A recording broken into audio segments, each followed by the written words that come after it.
Hi, I wanted to speak to addiction today. There are lots of questions that people have about addiction because every person that you know has been impacted by an addiction of one kind or another.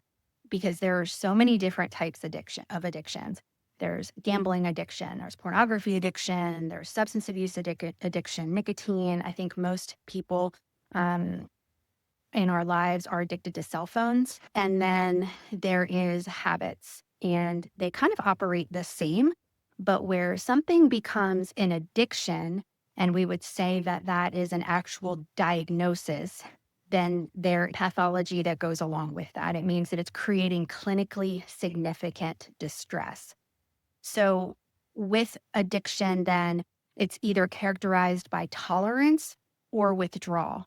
Tolerance meaning you need to use more and more to get the same effect, and withdrawal meaning when you stop doing that behavior or that substance, there's going to be some sort of reaction that your body goes through. Now, this could be a physical withdrawal. For example, if someone for a period of time, their body will go through withdrawal like stomach pain, aches, body chills. If somebody is addicted to cocaine, there's actually no physiological um, withdrawal other than the physical, the mental of just craving that. Nicotine has a physical withdrawal component where there's irritability, there's just a preoccupation with it, intrusive thoughts, there's a physical anxiety that goes along inside when you don't have that, cocaine. Um, Pornography, that's a process addiction. So process addiction means that you're not ingesting something into your body like nicotine, cocaine, or opiates, but your brain is addicted to whatever that dopamine or serotonin or whatever it gave a person to make them want to go back to it more and more. And then there's habits that we do. So versus dependency versus habits. So habits are things that we do every single day or regularly throughout the day, like our phones. We just can't stop picking it up to check our email or to play that Candy Crush game or whatever. I'm not going to have a physical withdrawal by not doing it, but maybe a mental preoccupation, can't concentrate, or just feeling, these intrusive thoughts and thinking about that game. Sometimes people trying to sleep and just have these intrusive thoughts, if you will, that are more mental than physical. And then when they do the game or look at the pornography for those process addiction, then the body will get that relief through the dopamine or the serotonin or whatever chemical reaction the person got out of that behavior. And some addictions are easier to fall into than others. So some of the addictions, like the opiate addictions, are really powerful because our body has a natural opiate receptor that when we have an accident, a painful situation happens to us, our body has the ability to make opiates. We have an opiate receptor sites. So the body becomes really easily addicted to opiates. You actually will get addicted faster to certain substances or behaviors than others. There's genetics in our DNA that factor into this. Some people are more prone to getting addicted to substances or behaviors than other people, and there is a lot of research to support that. Of course, there's family history. We would say in the world of addictions that somebody could be genetically loaded, meaning that they have a very strong epigenetic influence of that addiction gene. And that also, there's the nature versus nurture that can be considered in there in terms of does somebody do something that was in their family because they saw it, they observed it, and it became their norm and they learned it? Or did they do that family behavior, that addiction, because it's in the bloodline, it's in the DNA? And for most things, I think much of the field would say that it's a combination of both, the influence of nature and nurture versus one or the other. So the reason for this video right now that just had it fresh on my heart is we just got this in the mail. This is an advertisement for Zen. And my husband had struggled to get off of, well, many addictions, But nicotine, he did tobacco chew for a long time. He started when he was a teen and had the hardest time. Then it went to cigarettes for a period, doing both. And then he went to Zins, and he is working on getting off the Zins. But these addictions take hold, and it is really hard to get off. And so anyway, so he gets these things in the mail, and this says, warning, this product contains nicotine. Nicotine is an addictive substance, right? So they're required by law to put that on this mailing that they sent him coupons. And it says you deserve this, right? So marketing, we are constantly being marketed by the world to fall back into the temptation. This is a company that profits from people getting addicted. I watched a boxing game or a boxing match the other night, and I love doing MMA workouts. And so I watched part of me was like, this is horrific. Humans pay for other humans to plummet each other, that this is a sport, but that's the world we live in. We humans do lots of really weird things. And then people pay for entertainment. I didn't pay for it, but otherwise than the Netflix subscription. But I noticed while I was watching the boxing match that there were advertisements and even signage for King's betting.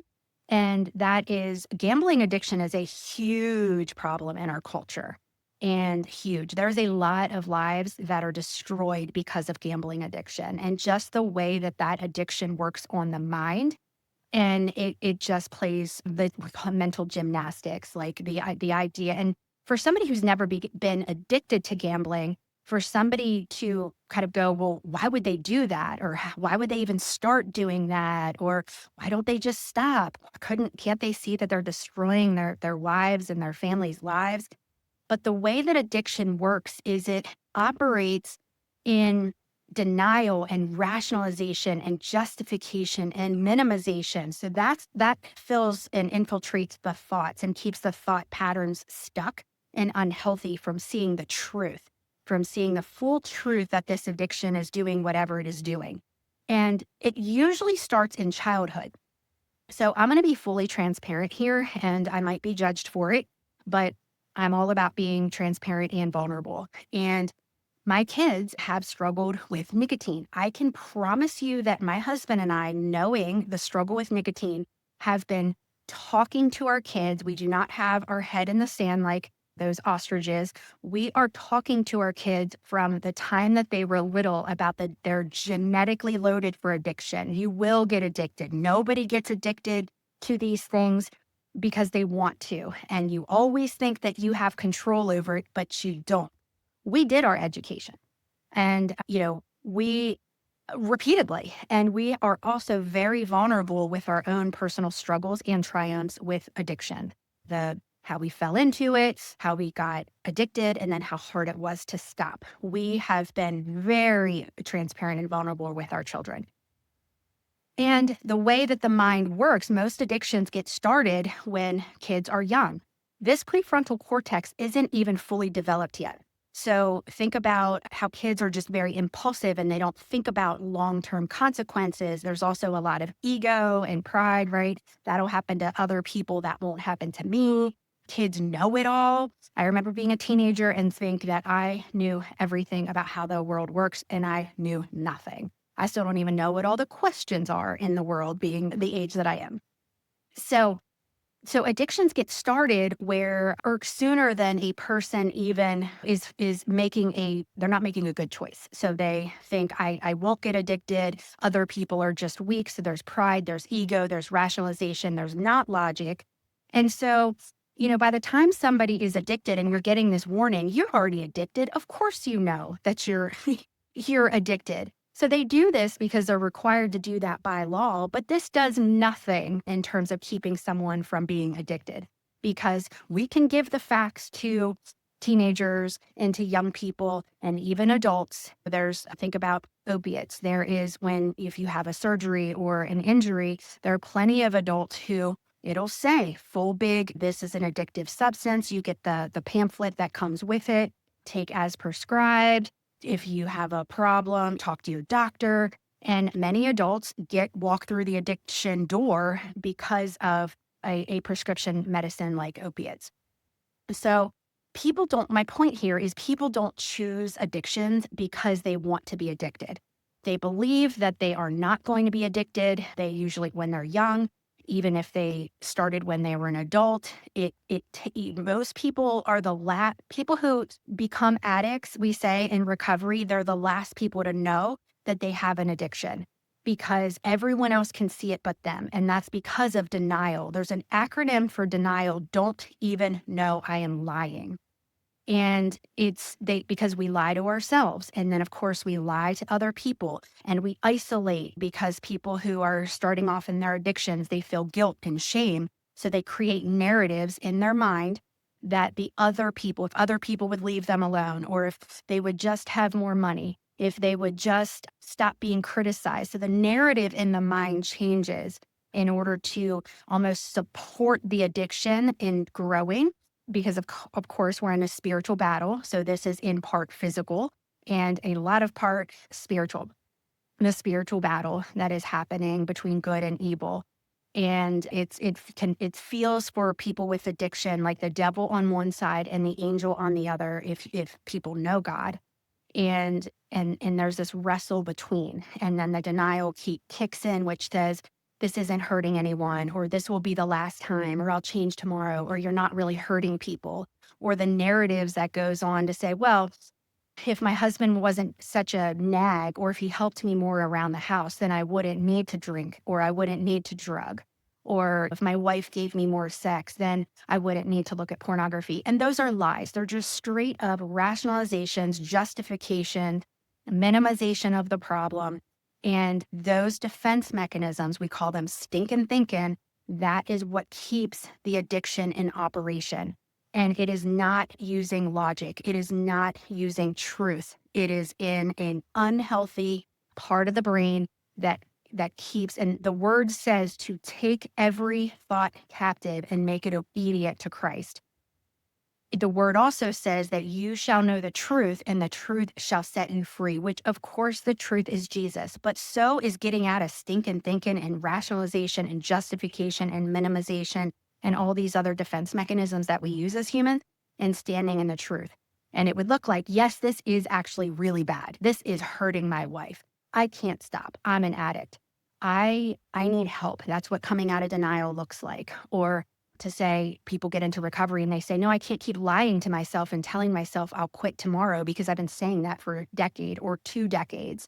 And so that's what getting into recovery looks like. And then having to stay in the lane of truth, which means getting sober and staying sober means that you can't go back into those rationalizations and justifications. Well, maybe I don't need those meetings anymore. Maybe now that I haven't done this behavior for 2 weeks or more, maybe I won't go back into the addiction. Maybe it's okay now. Maybe I got this licked. So that is why people can get into recovery and then go back, because they finally get out of those defense mechanisms, get their feet on solid ground in recovery, but then you have to keep doing the things that got you sober or got them sober, or else you fall back into those old patterns. And that's why getting into a recovery group, whether that's for trauma, whether that's for grief, whether that's for addiction, being in a group with other people that are you're kind of faced with the truth of the severity or the normalization of, yeah, your husband, even that your husband has not been doing the work and staying out of denial, even in that. Or, well, he's saying he's going to change, right?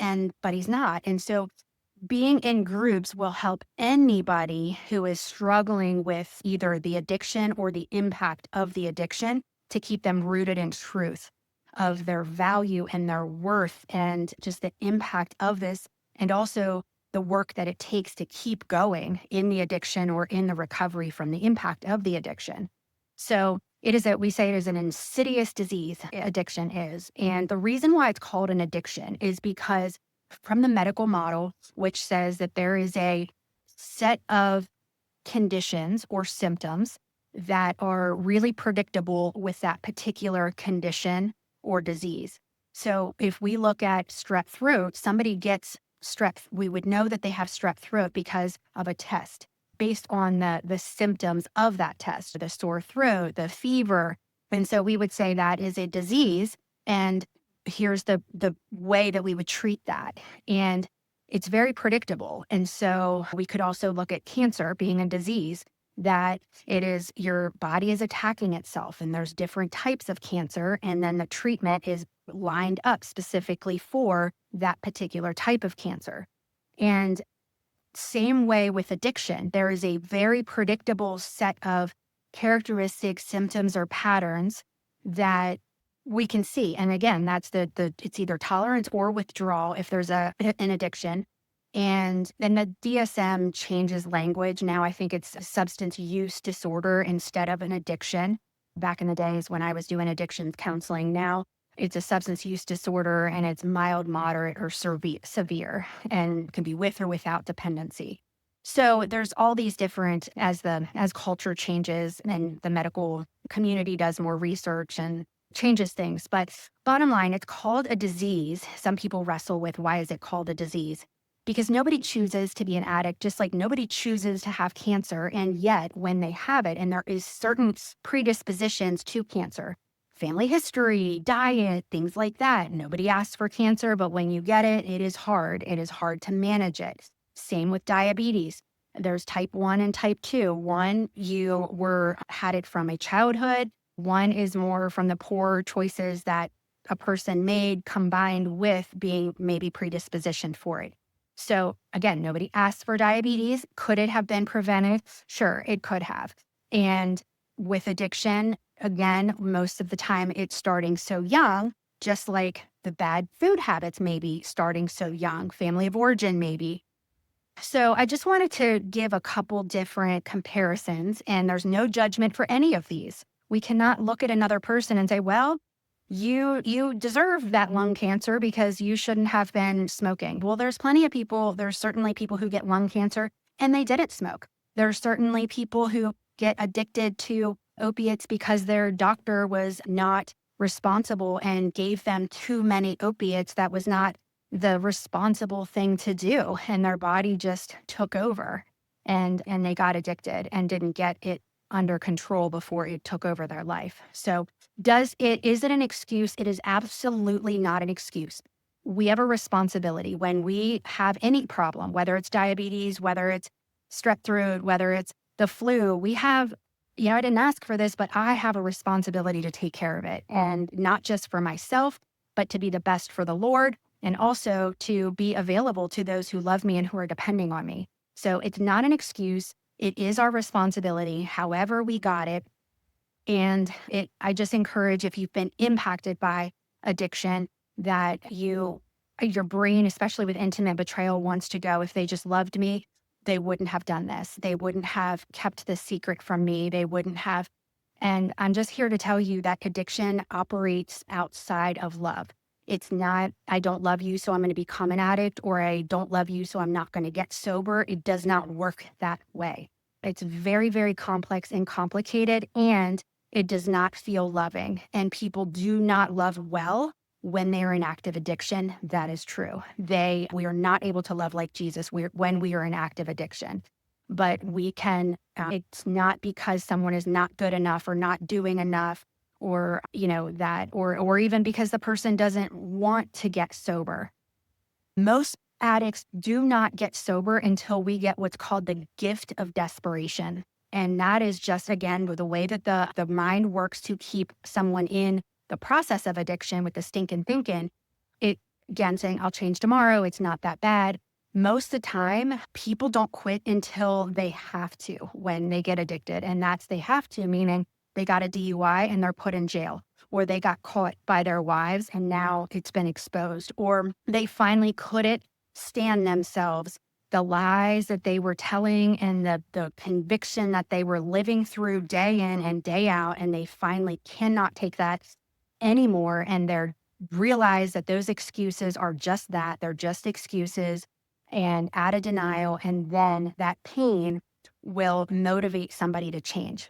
And so that is generally what it takes for an addict to get out of their addiction. So it doesn't mean that they're not relieved when it is out on the table and they do get caught, or they do come and say, yes, I got to confess, this is what I've been doing.